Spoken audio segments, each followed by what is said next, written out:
Le débat ivoirien.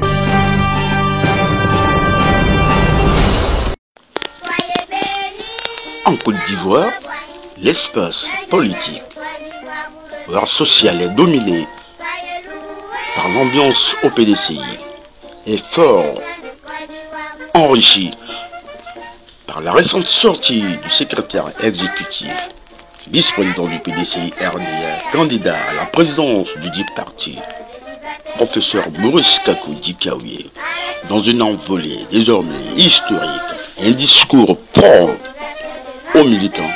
Maurice Kakou Dikaoué a déployé toute sa force, toute sa capacité, toute son élégance politique pour éclairer les Ivoiriens, les militants, l'opinion internationale sur l'ambiance liée à l'élection du président du PDCI RDA, 8e congrès le 16 décembre 2023.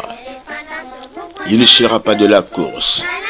Ainsi en a décidé le comité électoral. Il en prend acte. Dans une déclaration qui restera pour l'histoire, le professeur Maurice Kakou Dikaoué, secrétaire exécutif en chef du PDCI RDA, parle. Il reste militant du PDCI RDA malgré le coup fatal qu'il prend. Il reste servir son parti et la Côte d'Ivoire. Maurice Kakou Dikaoué parle. Le débat ivoirien, le témoin. Mes chers compagnons, chers invités, mesdames et messieurs les journalistes, qu'il me soit permis de remercier chacune et chacun d'entre vous pour l'honneur que vous me faites par votre présence distinguée à la rencontre de ce jour.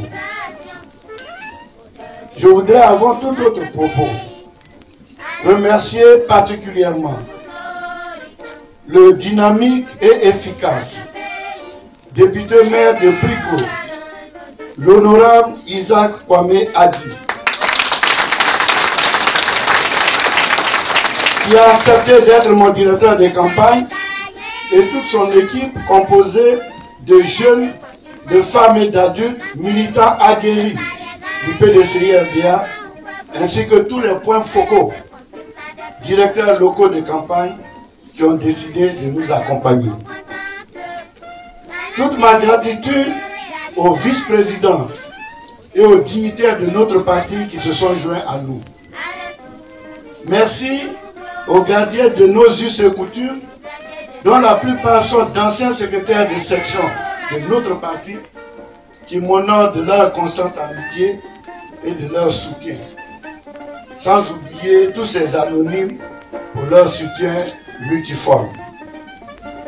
J'associe à ces remerciements tous nos amis de la presse pour leur disponibilité toutes les fois que nous les avons sollicités. Merci à vous, chers amis. À chacun et chacune de vous tous, j'exprime toute ma gratitude et mon infinie reconnaissance. Je ressens un réel plaisir de constater que de nombreux militants de notre parti ont adhéré à mon idée de séparer, en raison des circonstances et de l'environnement politique actuel, les fonctions de président du parti de celle de candidat du parti à l'élection présidentielle d'octobre 2025, afin que dans une confiance réciproque, ce tandem parte à la conquête du pouvoir d'État. Je continue d'affirmer que c'est la meilleure formule et la plus efficace pour 2025. L'homme, leader politique Maurice Kakou Dikaoué, a décliné toute une vision qu'il avait pour le PDCI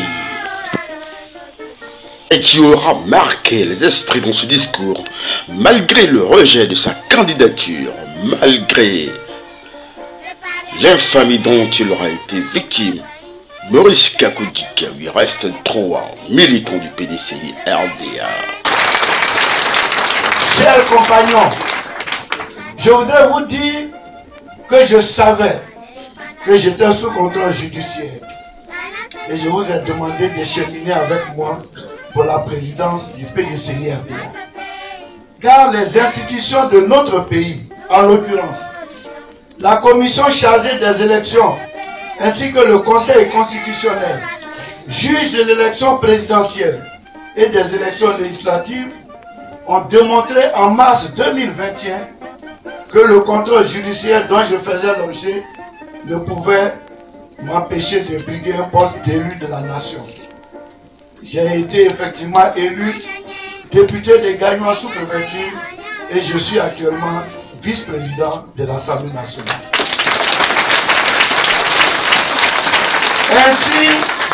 Ainsi, j'étais loin de m'imaginer, mais pas du tout alors, en tant que militant formé depuis sa tendre enfance aux idéaux du parti, notamment de solidarité et de reconnaissance, que des dirigeants de mon parti pourraient brandir contre moi une situation qui aurait été, dans tout autre parti politique, un élément de discrimination positive en ma faveur par rapport à tous les autres candidats. J'ai fait la prison politique pour le PDCI-RDA. J'ai fait la prison pour le président Henri Konan Bédié. Chers frères, chères sœurs, mesdames et messieurs, le mardi 21 novembre dernier, en ce même lieu, j'ai fait ma déclaration de candidature pour la présidence du PDCI-RDA dans le cadre du 8e congrès extraordinaire du 16 décembre 2023. Ce jour-là, j'avais expliqué pourquoi j'étais candidat à la candidature. J'ai rappelé que le président Houphouët-Boigny, dont j'ai été le dernier médecin, m'avait confié, je vous laisse bédier le PDCI-RDA. Et qu'après avoir été fidèle et loyal au président Henri Konan Bédié, il restait la seconde partie du testament, protéger et contribuer à la pérennisation du PDCI-RDA. Aussi ai-je fait acte de candidature. 1. Par devoir, pour respecter la deuxième partie du testament politique que m'a légué le président Félix Houphouët-Boigny. 2. Pour exécuter la mission de transmission de l'enseignement reçu des présidents Félix Houphouët-Boigny et Henri Konan Bédié aux plus jeunes que nous. 3. Pour soutenir le candidat du PDCI-RDA qui sera issu de la convention et le conduire à la victoire lors de l'élection présidentielle d'octobre 2025. Cette candidature s'appuie sur 3 missions du PDCI-RDA, comporte une vision déclinée en 18 actions et défend 17 valeurs. Dans le cadre de l'instruction de mon dossier, j'ai déposé le mercredi 29 novembre 2023 à la requête du comité électoral un projet de programme dans lequel j'ai particulièrement développé certains points de ma vision sur lesquels je me suis engagé. Il était candidat aux côtés d'Akoussi Benjo, Tidjane Tal, Jean-Marc Yassé, Moïse Koumoué Kofi. Le comité électoral aura décidé de ceux qui seront candidats. Il avait une forte ambition de moderniser le PDCI-RDA. Plusieurs comités de direction devraient être créés par ses soins. Le comité électoral en aura décidé autrement. 1. Promouvoir la modernisation de la gouvernance du PDCI par la création d'un comité de direction de 45 membres issus de toutes les régions du pays et comportant des adultes, des jeunes et des femmes. 2. La responsabilisation des vice-présidents, tant au niveau central que régional. Au niveau central, en leur confiant des questions spécifiques, et au niveau local, la gestion des coordinations régionales. 3. La tenue d'une conférence budgétaire du parti, s'appuyant sur des conférences budgétaires régionales pour arrêter le budget annuel du parti en ressources et dépenses. Deuxième point, de concentrer la gestion du parti par la création de coordinations régionales animées par des vice-présidents. Cette déconcentration permettra aux responsables de la région de travailler ensemble afin de faciliter la préparation des élections nationales et locales. Troisième point, restructurer le parti en faisant correspondre les territoires des délégations départementales et communales avec ceux des commissions électorales indépendantes locales, afin que l'activité principale du délégué soit orientée vers la préparation des élections, établissement des actes de naissance ou de jugement supplétif, aide à l'obtention des certificats de nationalité et des cartes d'identité pour se faire inscrire sur les listes électorales. Quatrièmement, renforcer la résilience du parti en repensant le financement du parti par la sensibilisation des militants au paiement de leurs cotisations et surtout une révision à la baisse des taux de cotisation afin de permettre au plus grand nombre de s'acquitter des cotisations. Cinquième point, amplifier l'offensive diplomatique déployée de 2019 à 2022 par la dynamisation et le suivi des relations avec les partis politiques et organisations internationales partageant les mêmes valeurs que le PDCI-RDA. 6. Réactiver la dynamique du RDA telle que décidée lors de la commémoration du 70e anniversaire du PDCI-RDA. Mesdames et messieurs, c'est dans cette dynamique que mon équipe et moi, nous nous trouvions lorsque j'ai été convoqué avec les autres candidats par le comité de conciliation et de médiation élargi au comité électoral du PDCI-RDA. En effet, le vendredi 1er décembre 2023, le comité de conciliation et de médiation élargi au comité électoral a reçu les candidats pour leur demander de rechercher un consensus entre eux dans un délai de 48 heures. 3 rencontres successives ont eu lieu à cet effet entre candidats sans parvenir à un résultat probant. Le dimanche 3 décembre 2023, comme prévu lors de la première rencontre, le comité de conciliation et de médiation élargi au comité électoral nous a reçus et apporté à notre connaissance lors de cette deuxième rencontre le contenu des conclusions des délibérations du comité électoral. Relativement à ma candidature, le rapport du comité électoral a été lu par le vice-président Émile Constant Bombé, président du comité de conciliation et de médiation, en présence du vice-président Jean-Marie Kakou-Gervais, président du comité électoral. Ce rapport a livré en substance les résultats suivants. La candidature du candidat Maurice Kakou-Dikaoué remplit toutes les conditions fixées par les textes. Maurice Kakou-Dikaoué est donc éligible au regard des statuts et règlements intérieurs du PDCI-RDA. Cependant, du fait du contrôle judiciaire dont il est l'objet, le PDCI-RDA ne peut prendre le risque de le retenir comme candidat à la présidence du PDCI-RDA. Il m'a donc été notifié de façon verbale que j'étais éliminé de la course à la candidature pour la présidence du PDCI-RDA.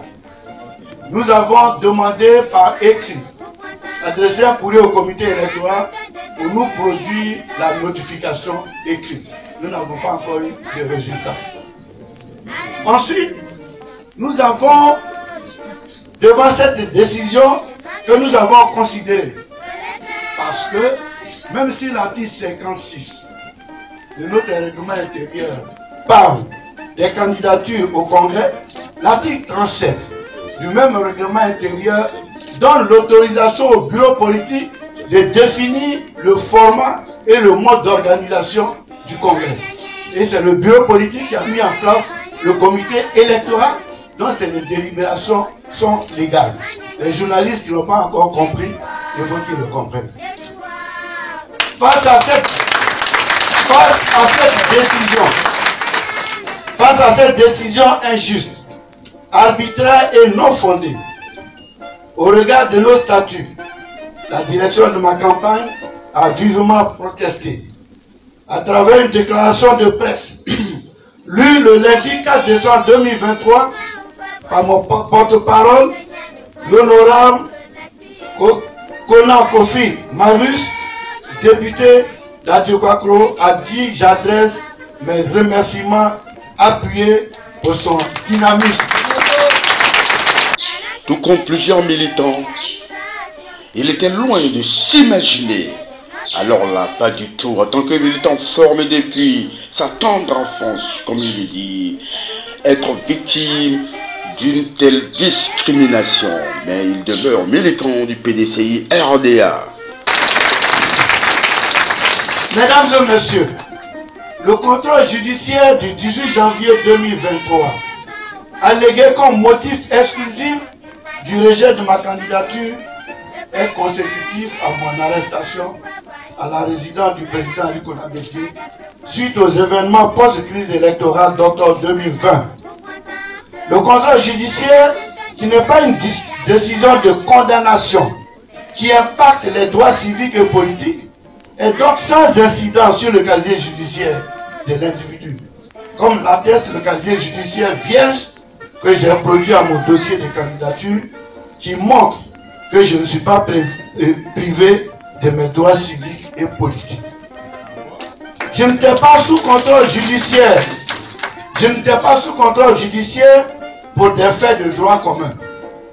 J'estime en définitive que le comité électoral du PDCI-RDA m'a sanctionné pour mon engagement et mon zèle à la cause du PDCI-RDA.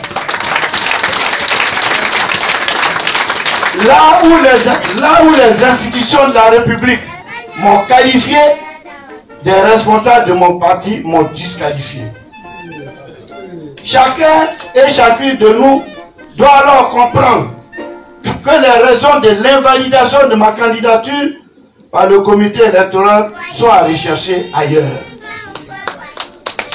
Enfin, je note que ce manque flagrant de solidarité est un mauvais signal envoyé aux militants et militantes intrépides et de conviction de notre parti.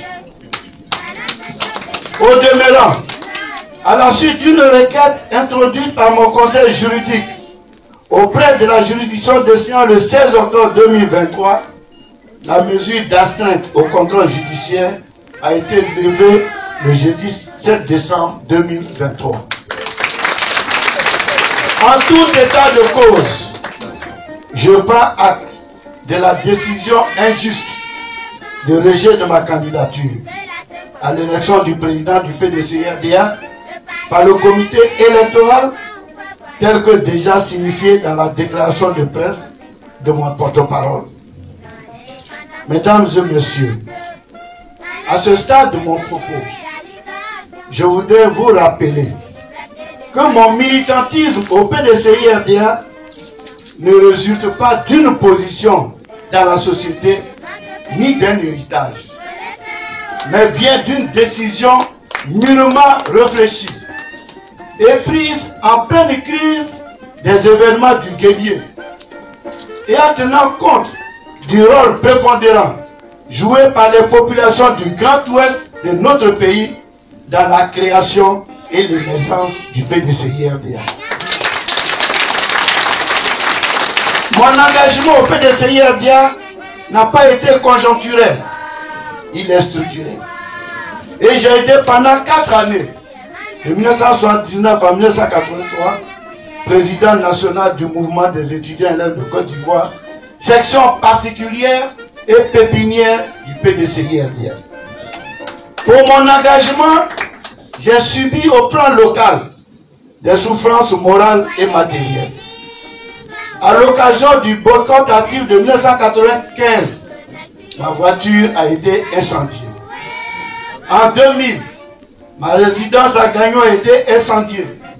Mais cela n'a pas entamé ma conviction et mon engagement pour la cause du PDCI-RDA. En 2000, j'avais toutes les raisons, comme bien de cas de ma région, de suivre le président Laurent Gbagbo par solidarité ethnique. Et ce ne sont pas les occasions qui ont manqué.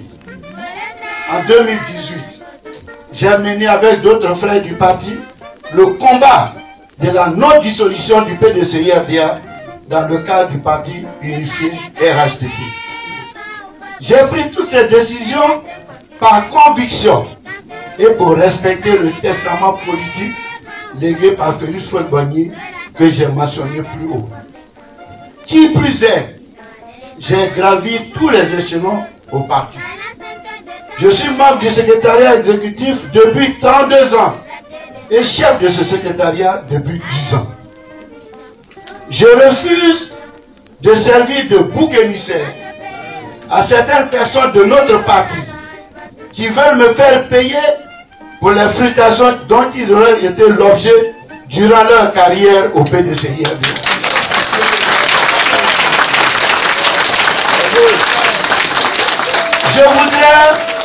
Je voudrais rassurer tous les militants et toutes les militantes que le Djikavier Capitaine Courage qu'ils ont connu hier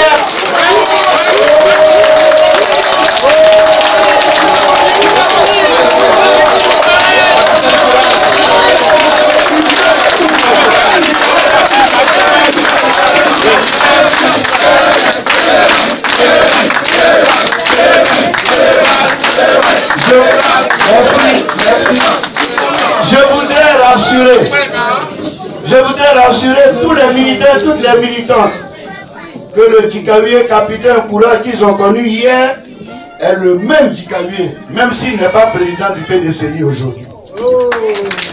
Je reste et demeure PDCI RDA.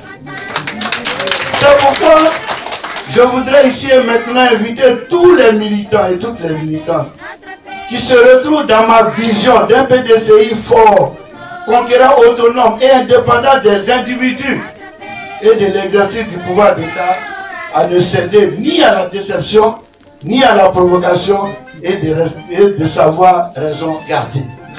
Le chemin est long. En mémoire des présidents Houphouët-Boigny et Henri Konan-Bédié, et pour les sacrifices que j'ai consentis pour le parti depuis bientôt 50 années, je ne saisirai pas la justice pour l'injustice qui me fait. Ceux qui veulent diviser le PDCI ne passeront pas par moi.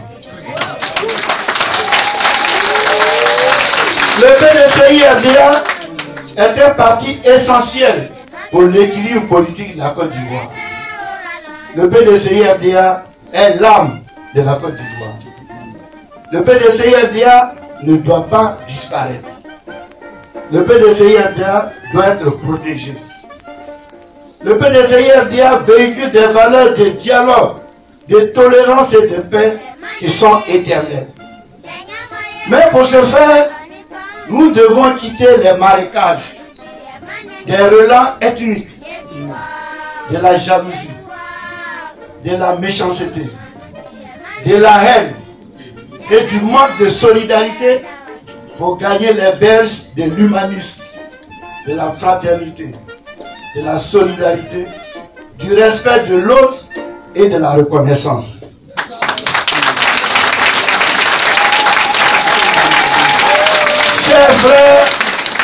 Chers frères, chères sœurs, je prends acte de l'élimination injuste de ma candidature à l'élection du 16 décembre 2023. Malgré cette décision arbitraire, je ne saisirai pas la justice contre le PDCI RDA. Je reste et demeure PDCI RDA.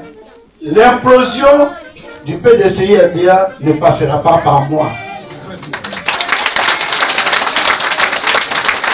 Dieu est amour.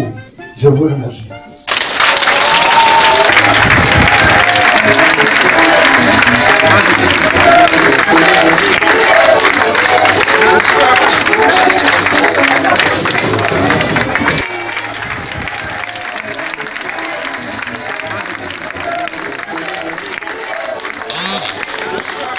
Ainsi aura parlé le vice-président du PDCI RDA, le secrétaire exécutif du PDCI RDA. L'histoire aura retiendra qu'il ne sera pas celui qui aura déstabilisé son parti, qu'il a servi et qui servira encore. Que sait-on de l'avenir? Professeur Maurice Kakou Djikavier, militant du PDCI RDA.